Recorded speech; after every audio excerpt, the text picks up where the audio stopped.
Comme tu le disais, Ouria, tout à l'heure, quand on est décolonial et qu'on s'attarde sur la question du racisme, on l'analyse pas sous l'angle de la morale, ni sous l'angle mémoriel. L'antisémitisme, via l'instrumentalisation de la Shoah, etc., c'est utilisé pour faire taire les voix pro-palestiniennes. La question, c'est comment on fait pour se réapproprier cette force de pouvoir nous mettre les signifiants qu'on veut sur les mots. Comment on fait en sorte que cette question ne soit plus traitée uniquement sous l'angle moral et mémoriel, mais sous l'angle politique et aussi collectif. Alors déjà, il faut avoir des convictions politiques. Ça, c'est la première condition. La deuxième condition, c'est qu'il ne faut pas se laisser intimider. Aujourd'hui, plus que jamais, il faut avoir du courage pour pouvoir affronter ces questions-là. Troisième condition, il faut une lutte politique. Et je ne vois aucune autre possibilité d'imposer notre débat que par ces trois conditions. On n'a pas les grands médias à notre service, bien au contraire. On n'a pas les forces politiques dominantes à notre service, bien au contraire. Et on est dans une position structurellement dominée. Ce que je veux dire, c'est qu'en fait, on a vraiment les forces sociales, historiques et internationales, c'est-à-dire les forces du capital, contre nous.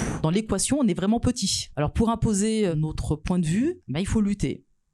Il faut instaurer un rapport de force. Pour instaurer un rapport de force, il faut convaincre. Pour convaincre dans les conditions objectives qu'est la France aujourd'hui, c'est très compliqué puisque l'État s'acharne à nous faire taire. Donc en fait, on est vraiment dans une situation extrêmement tendue, extrêmement difficile. Et en fait, chaque petite victoire est à mettre à notre actif. Je veux dire, tenir aujourd'hui une réunion comme celle-ci parce que l'espace qui nous accueille a tenu le coup, peut-être que demain, la pression sera plus forte et peut-être qu'il ne tiendra pas le coup deux fois. Voilà. Donc ça, il faut se rendre compte que ça n'est qu'une étape. Et que pour que demain, cet espace-là puisse tenir le coup, il faut qu'il y ait une force sociale suffisamment forte pour lui permettre de tenir le coup. C'est simple, c'est une question de lutte politique, c'est une question de rapport de force. Et il n'y a rien de magique.